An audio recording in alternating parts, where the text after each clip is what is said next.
There's a wide and varied range of success that athletes have had trying their hand at acting and supporting roles, but building an entire movie around a sportster is generally a terrible idea. I'm just saying it was probably a mistake from the jump to think that this movie would run well on diesel. 1 minute and 44 seconds of riveting molten metal being all molten and metal and shit. Come to think of it, watching actual riveting would have been more exciting. DC Comics. Why is this fancy gun site taking time to progressively spell out the categories of information before actually giving the user any of the information they actually need? This is possibly the most terrible UI I've ever seen, and I've used Prime Video before. Also, the scope on this gun can not only tell you the model number of this tank, but also how old it is, and what compounds it's made of? How far in the future is this movie set? However far it isn't far enough. That's enough! That's enough! My ass is on fire! Taco Bell binges. Thought I smelled some nuts roasting. Hey, it's the guy that plays every Army general ever. This is Little John. We've shot the sheriff. Simultaneously using confusing as call signs while taking Bob Marley's lyrics in vain. First weapons test terminated. You used live humans in your first weapons test? Did anyone actually need to be driving the tank to know how the gun would perform, let alone 3 people? Let's take a closer look, Senator. And you brought a U.S. Senator to the first test? Don't you know you always do the testing before you bring in the politicians? Do you want grants? Because this is not how you get grants. Cool, just like you. If this is what love looks like, I want nothing to do with it. This was maximum power? Is that what you were told? Judd Nelson is villaining so hard in this first scene that they might as well have just hung a neon sign blinking the word antagonist around his neck. Without killing him, just leaves him stunned. And you like that idea? A U.S. Senator just nakedly admitted to bloodlust. That's going to end up being the most realistic part of this movie, isn't it? Designing your weapon's intensity setting like it's a slider knob on a soundboard. Always great to put the relative destructiveness of such a dangerous device in the hands of something that could easily be bumped in 1,000 different ways. At least put a strip of electrical tape across it or something. Nathaniel, no! No Thaniels. Parameter that had never been tested, or even approved for testing, is that correct? Yes, sir. Burke knew what he was doing. Objection!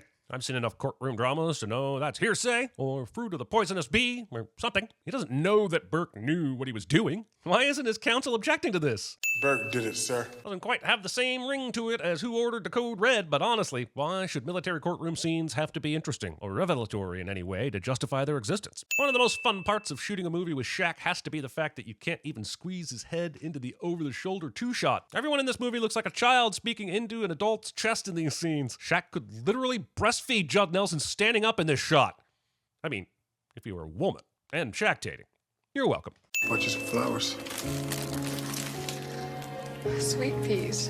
My favorite. Having sweet peas as your favorite flower. What's your favorite color? Pantone 448C? Well, I'll come see you as soon as I'm back on my feet. Holy shit, lady. That nurse just gave a no she f***ing won't look directly at Johnny, and that is f***ed up. Okay, it might be true, but is this how you want to deliver the news? Especially since Sparky doesn't seem to be in the loop yet. Choosing a window seat when you're 7'6". There's no way Shaq's legs fit in there. Shaq is either taking that back row center seat that buses have and stretching his legs into the aisle, or Shaq ain't riding the bus. You see, it's funny because Shaq is a professional basketball player, but in the movie, he misses. Or maybe it's funny because Shaq can't really shoot well, even though he is a professional basketball player, so he's making fun of himself. Or maybe it isn't funny. The marketing god that briefly descended to Earth to bless this company with an entirely illegible sign. Okay, what do we got here? A reading lamp that isn't going to light the things you need it to light. Random ball on a platform ornament thingy. Unreadable clock. A bear. Yep, looks like someone gave the set decorator too much freedom and a blank check. I'm a legitimate businessman. How would you like to help me deal the next generation of super weapons? Overacting battles. His brother still locked up? Man, his brother got more time than a clock. The best line in the movie, ladies and gentlemen. It's all downhill from here. I think it's good to be home. Taking advantage of Carl Fredrickson's grief and buying his house out from under him. Hey, Grandma. That collective shh was 273 decibels louder than John's Hey Grandma. A souffle. It's supposed to be all light and fluffy and full of air. And it was till you come storming in. Blame shifting your soufflales. I'm marrying up all my down-home recipes with haute cuisine. The strategy of every single contestant ever for the last decade of Top Chef somehow makes it into the script. She wants to open a restaurant and call it Black and Bleu. Why make an incredible pun if you don't want people to laugh at it? No more weapons for me. A lot better for my soul. Cool! It's going to be really neat to see what a truly pacifistic superhero looks like. A hero that refuses to use violence even against the evildoers. That is where we're going here, right? Whoa, look at this hopping illicit arms dealing operation. There's so many people and vehicles down here hanging out and jamming to tunes that it feels more like a street party than a place where you could get 10 to 20 for just showing up to work. The first prototype. Burke is now wearing a lab coat, so we know he's playing with prototypes. Mr. Daniels, this guy's out of control. DeVray, look at the target. Right, it did some burn damage to the upper right part of the wooden target. I'm not sure what's so impressive about this at a place that already stocks rocket launchers. Accidents can happen to you too, pal. Bringing words to a sabotaged elevator fight. Also, even if your boss is cool with you casually murdering his assistant, did you have to do it by destroying one of the elevators in his building? That's going to cost him hundreds of thousands of dollars to fix. And that's before we even get to who the other suits in the elevator were. And yet the movie will never again address this insanity even for a second. Remember the last time we were in a car together? Bringing this up in front of a minor, especially when that minor is the younger brother of the other half of this story. Rumor has it that Tim Burton used so much smoke on the set of Batman 1989 that Warner Brothers was still able to use some of it for this movie. Also, driving this vehicle with all these lights lit on your super secret weapons testing and robbery run. All right, get ready. I feel like every single directing note in this movie was angrier. Yeah, firepower, kid! Yelling this loud with the window down on your super secret weapons testing and robbery run. They blew out the glass so they could use the laser to cut into the vault. But why did they even have to use the sonic cannon? Could the laser have cut through the glass too? Or is it one of those cartoon lasers that reflects back at them? Also, are we saying that the guy in the car had a clear enough shot with that laser to cut this door all the way to the ground? I'd understand if they had gotten out and done it from the inside, but hey, why didn't they just go inside the building to do that part? 3 Adam 6. I'm 3 blocks away and on it. Request backup. Also, I have 2 civilians in the car, including a child. That cool? Using your car door as cover by not using it as cover at all. Using a sonic blaster to move a car out of the way that you could have just driven around or through. Hey, man, Cutter right here! What? What the hell is it? Where the hell indeed? Apparently Cutter stayed behind to keep on looting despite all of his friends leaving and the sound of police sirens and explosions going off all around him. I love those dumbest criminals videos as much as the next guy, but I don't need a movie of them. It's on now. Chasing an armed robber in jeans and boots while leaving your dying friend in the street with no one to take her to a hospital yet. This Deus Ex Machina involves the slowest train to ever train. Pretty sure Shaq could have just leaned on it to stop it from moving. What in the name of sudden portaling, prestige cloning, movie magic bullshit happened here to allow Johnny to get ahead of this guy? This shot doesn't do much more than shock the big Aristotle to the ground, and I have to ask again, why are these weapons such a big deal? You could literally do the same thing with a cheap stun gun. Also, where the f did Slats even come from? Last we saw, he was in the truck fleeing the scene. Did he take the same portal Johnny did? Also, it looks like Slats had to settle an eye patch because the makeup department couldn't muster a peg leg, a huge facial scar, or a German accent. I saw a street gang kid holding a USR Model 3.5 Sonic Eliminator. Hey, hold it. Are you on a secure phone? You're just asking this now? You've been talking about these guns for a while already, but God forbid someone know it's a Model 3.5. The police have no clues as to the perpetrators of this amazing high-tech robbery. News positioning the audience with things that the audience and the characters already know, which I guess makes it more newsgurgitation, but no less a sin. Judging by his outfit alone, I have no idea if Slats is a gang member or just enjoys BDSM. I don't want to kink shame any gang members out there. I just feel like it's a distinction I should be able to make more quickly. Yeah, I may not look like much, but I can f you up just as much as any of these other weapons being pointed at you. I will f your ear up. I belong here! This pool stick, probably. Using a rotating shadow image of your illegal merchandise as your screensaver. Be online in a week. We'll be wired for the world. The director gave this character a toothpick instead of a personality. What are you gonna do, just sit here and look out the filthy windows? I mean, you could clean them for her? Also, saying this to someone who has lost the use of their legs. Real nice, Johnny. Or the actual dude, someone's going to have to repair that now. What was the point? That the impact of a gentle breeze would inspire her to join you as a vigilante? I can't. Girl, you out of here. What are you doing? No. I'll give all the sins back right now if he throws her through the window naked gun style. Me down. The absolute mind-blowing excitement with which this entire hospital floor is invested in this woman being abducted against her will. What exactly am I supposed to be doing here? Glad you asked, Agent Reyes. I've been trying to figure it out myself. My best guess was that you represent a motivating factor for our protagonist, but that already exists in the Martin character. So maybe a love interest? No, there's been nothing to indicate anything more than a friendship so far. Whatever it is, at least the movie managed to finally get to it by minute 40. Hi, I'm Uncle Joe. Everybody just calls me Uncle Joe. That's so weird. I wonder why they do that. You would be absolutely moon-eyed to know just how many things will fall off the back of a truck? I'll make a list. Stealing. What's the story? My father's dead.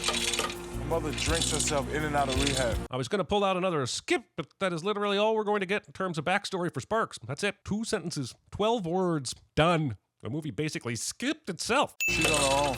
Is she really? The movie spends a fair amount of time setting up this kind of sort of romance between Johnny and Sparky, which goes absolutely nowhere. It's almost like Shaq had a clause in his contract specifically preventing any real emotions from being displayed. So DC makes a world where there is a movie Batman, but a real Steel. And how were we ever surprised that they sucked at cinematic universes? Sparks falls here and we get a nice scene of her determination, but only after we see that both Shaq and Uncle Joe just watch on without even asking if she's okay or would like some help. I think the movie thinks it's making a point about giving agency to everyone to help themselves and not helping without permission, and that's fine. But if you see anyone fall, and you don't even ask if they are okay or need help, then you're a dick. Not sorting your screwdrivers by overall length. Hey, yo, y'all. Grandma Odessa wants you to come check out her Cajun catfish stuffed with crawdaddy mousse. Being asked to check out someone's Cajun catfish when it's currently being stuffed by a crawdaddy moose. Hey, what y'all making? Wait, did they not even have a cover story prepped? Never could make the free throws. My eyes, they rolled so hard they fell out of my head. We are now in the midst of a discount Iron Manning montage to the tune of Marvin Winans' Steal Yourself. And my only question is, shouldn't he be doing this a little more in secret so people don't know it's him using the suit? Everyone's gonna know that he who smelt it dealt it. Okay, here's where things get a little confusing. Steel is technically a DC property, although this movie has changed so much from the comics, it's basically its own thing. But does Johnny having a Man of Steel tattoo mean that Superman, the person, exists in this world, or Superman, the comic? You might say it doesn't matter either way, but I say I want to be prepared for any cameo James Gunn plans to free throw at us. Stick it in your ear. Rude. A man named John Henry's just gotta have a hammer. I say with a lightness of tone and without the movie ever once indicating the racial trauma and underlying themes of the legend of the man it represents. Well, I did the metal work. I especially like the shaft. Oh, come on. It's one thing to have Shaq joke about missing free throws because he could have played basketball in this movie, but having Richard Roundtree mention the character Shaft and then them all acting like they get it is all of the manufactured referential nonsense. Sometimes you gotta fight fire with fire. May I be so bold as to suggest at least trying water first? John Henry Irons has turned himself. This phrase doesn't end with "into Irons Man." Give me no lip. Stuffing the Batman origin story into a completely unrelated character's movie. Told you we had to keep our eyes on this shit. You can't fault Annabeth Gish for her dedication here, but Sparky is looking at this helmet as if Johnny just pulled the body of Christ out of this fire and it turned out he was a time traveler from the year 1700 and grapefruit and came bearing the Holy Grail, which oddly was shaped like a penis. Ain't got no problem. He don't need no education. Movie takes over half its runtime to officially steal. Oh, yes, you do. Of all the choices this movie made, the choice to have Shaq bare every single one of his teeth during his superhero reveal was an absolute choice this movie made. Hey, bro. Drunk hobo sees something unbelievable and immediately swears off drink cliche. Oh, man, please, I'm about to smoke you like a blunt. Trying to threaten someone with a good time. Neither Sparky nor Uncle Joe, who presumably quite liked Johnny, thought to tell him that this helmet does a piss poor job of helmeting 40% of his face. Maybe Morbius wasn't that bad. It's hammer time. Rumor has it MC Hammer was going to sue Warner Brothers for this line, but only 7 people ever watched this movie, and Mr. Hammer was not one of them. Well, I'll be dipped in and rolling breadcrumbs. One of Odessa's recipes? Holy Sparky. I mean, sick burn. But goddamn, that's Johnny's grandma. This is not how electromagnets work. I mean, it is, but if it was this powerful, he would be dead. And you can trust me because I'm really good at chemistry. He sure is ascending vertically for someone who just shot a building at least 30 feet to his left. The second he was off the ground, he should pendulum into that building so hard the entire skyline would wince in pain. Piece of cake, Sparky. No, the rangefinder says it's too far. The movie goes to great length to tell us how ridiculous this jump is. They tell us how heavy the suit of armor is, how far the jump is, and even go as far as to include the current world record for the long jump. Now, I know he misses, but it's ridiculous that he even tried it, and even more ridiculous that he almost makes it. That's work for the computer. Thank you very much. Taking credit for the work a computer did. Are you listening, Hollywood? Wait, did he just find a motorcycle behind a dumpster he landed in after falling from a location he had no idea he would even be at? Is the movie just giving away free motorcycles now? Uh-oh. Uh-oh. I don't want to hear uh-oh. Nor should you be, considering the power is out and there is no way that communication system should be on an independent power source. This bullshit. 3 people, just 3, designed, resourced, and built all this shit.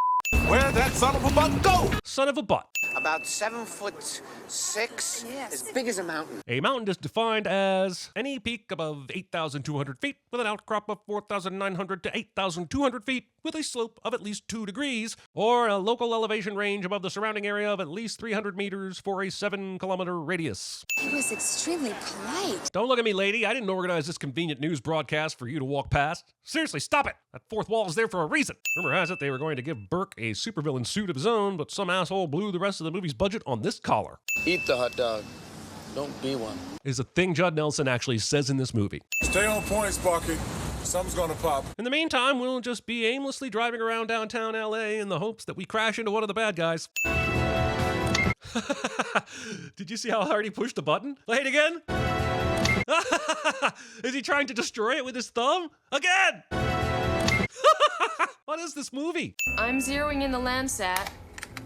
See if our eye in the sky spots anything. Apparently, they've also hacked into a military satellite. Sure, why the not? Thinking that the Federal Reserve would store its money behind a concrete and steel wall located directly below a sign that says Federal Reserve. He's got armor just like yours, Johnny. And here you thought the battle of same versus same problem was a recent one. The plague started before all of us. It was the fuse that created the universe when matter went to war against itself. You're about to get the blues. If you're talking to me, you are about an hour and 4 minutes late with that diagnosis, Sparky. Standing stationary under a falling helicopter as if you expect it to flinch first, officially registering a vanity plate of your secret superhero name. I hope that laser has a limited range, or else all the things and people that are behind this cement mixer. Ah, sudden Nazis seemingly appear out of nowhere. What is this, the entirety of the last 100 years?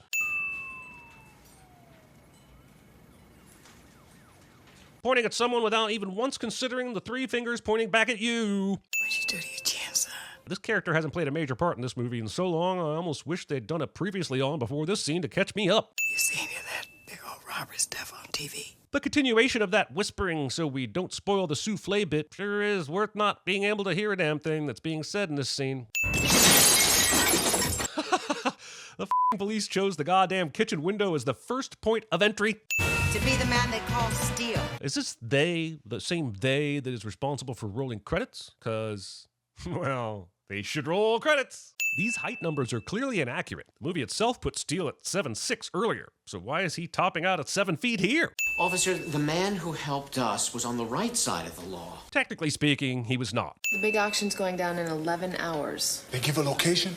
Not till the last minute. Wait, how the is that gonna work? We saw interested buyers from around the world. So if they were releasing a location at the last minute, how will anyone get there in time? They now use a wirelessly transmitted signature stealing pad and do some machine learning AI voice imitation. I don't know whether to remove a sin for how much prescience this movie shows, or add one for how much bullshit it was then. Just kidding, I know. And they're holding at the police helipad until you're sure this is going down and we can give them a hard target. Nice try, movie, but quoting other terrible 90s flicks isn't going to distract me from sinning this one. Why the has he brought Uncle Joe into the abandoned factory where an illegal weapons auction is happening?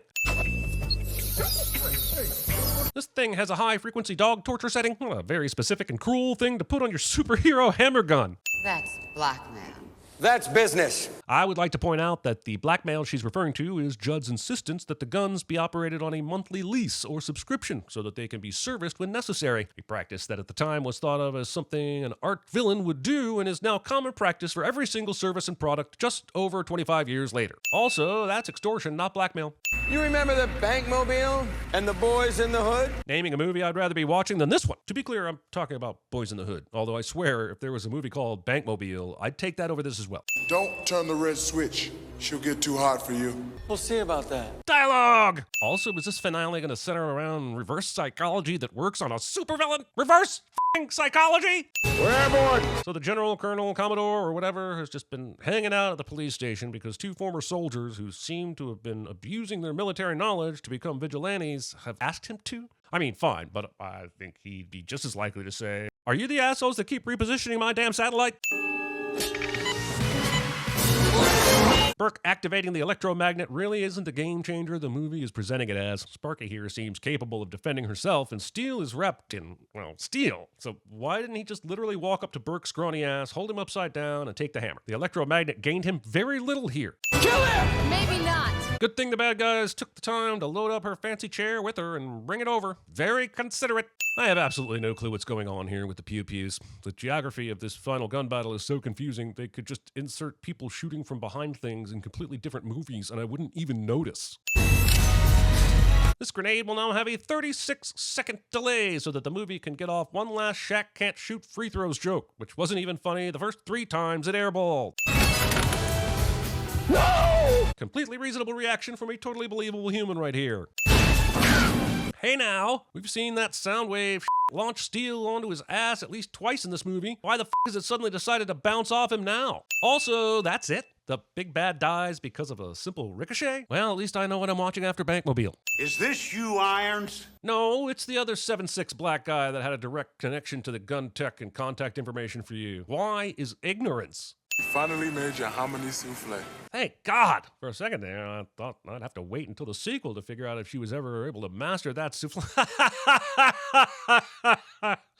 Sequel.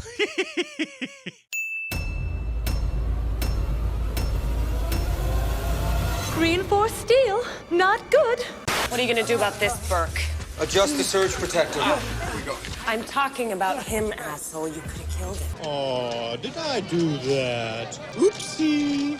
I had it in my hand, sir. What do you think blew over that squad car anyway? A twister?